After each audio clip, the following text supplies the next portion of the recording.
I'll be reading for Ghost.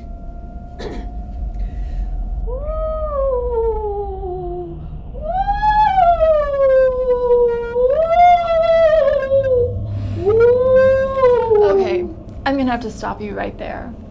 I like what you're trying to do, but can you do it a little bit more like a real ghost? Have you seen a real ghost? Have I seen a real ghost? Jen, I didn't recognize you under the sheet.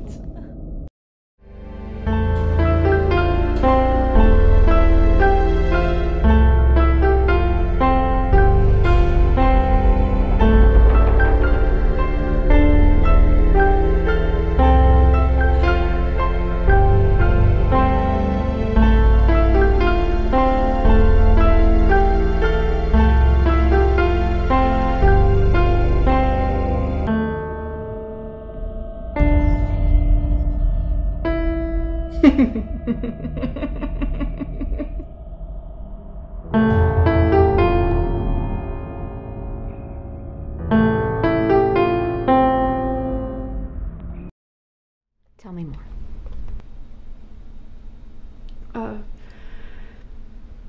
I sometimes feel, I don't know, I sometimes feel like my thoughts really aren't my own.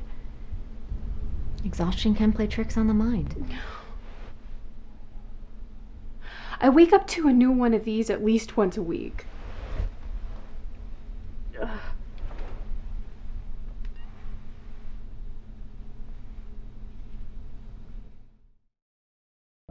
Tell me a little bit about demonic attachment. Well, demonic attachment is based on a true story, my true story.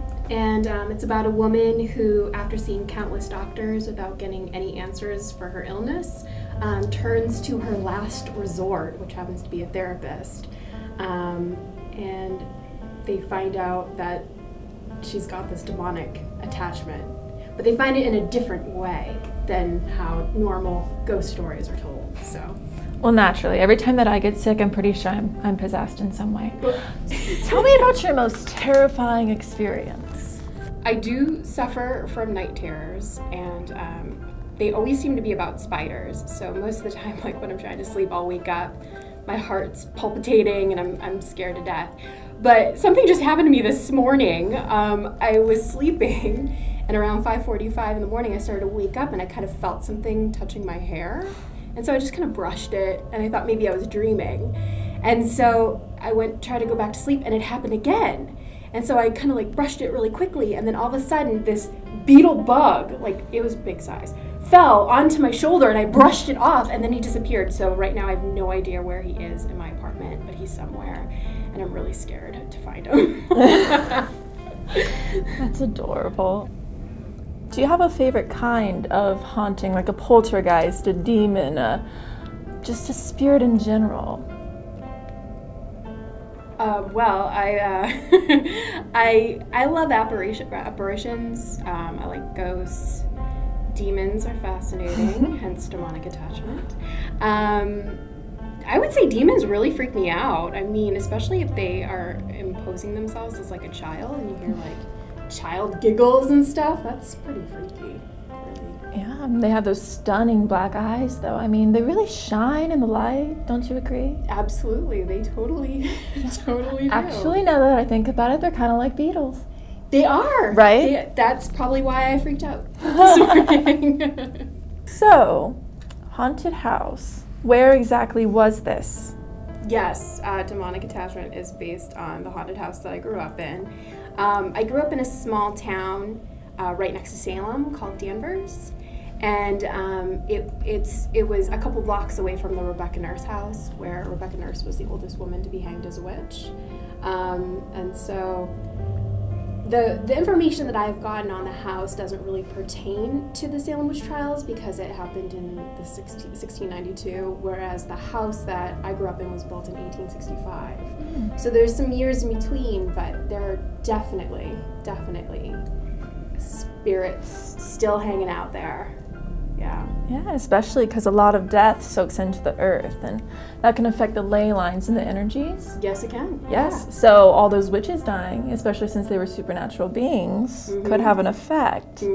So tell me about your most terrifying experience as pertaining to that. It's funny because I only lived in that house until I was 6 years old, so I don't really remember too much. I mean, I've heard the stories that my dad has experienced, and my mom, from day one, when she set her foot into that house, she was like, I do not want to see any of you. I don't want any experiences. So nobody ever talked to her or showed themselves to her or anything. So I do remember when I was younger having an imaginary friend, and I used to call him Farmer Tom. And I just remember, like, our house was on the border of like a farm in the back, and so I don't know if I made this up or if he actually really did exist as a farmer, but we used to go out into the fields and kind of hang out and play in the corn stalks and everything. So have you been keeping up with your town and the hauntings? Have you been researching it as a part of demonic attachment? Yes, I did.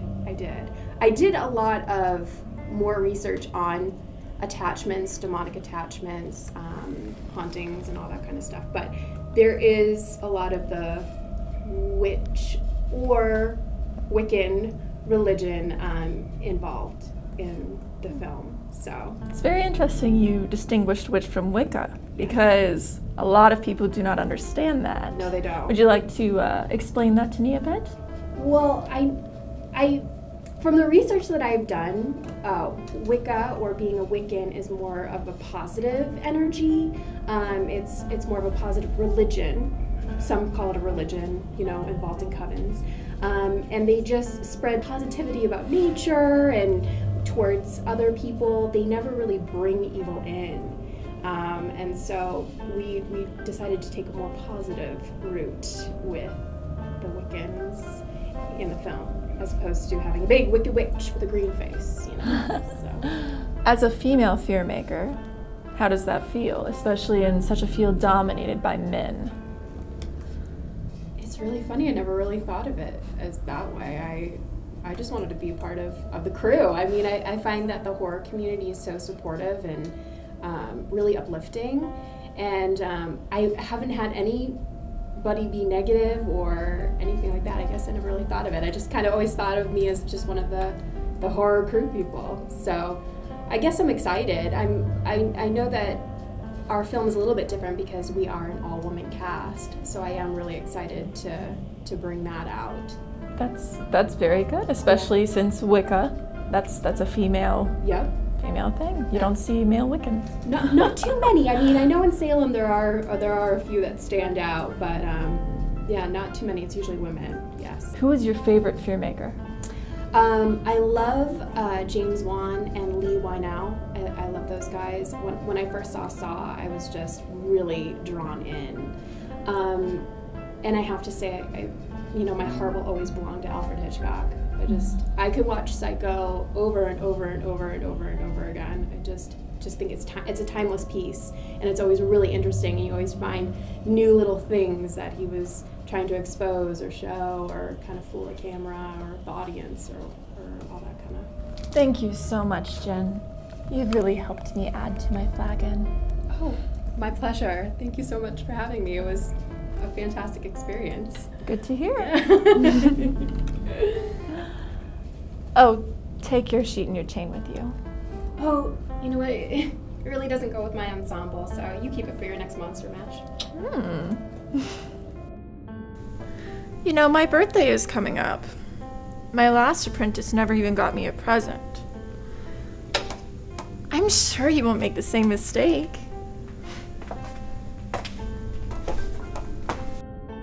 You like what you see?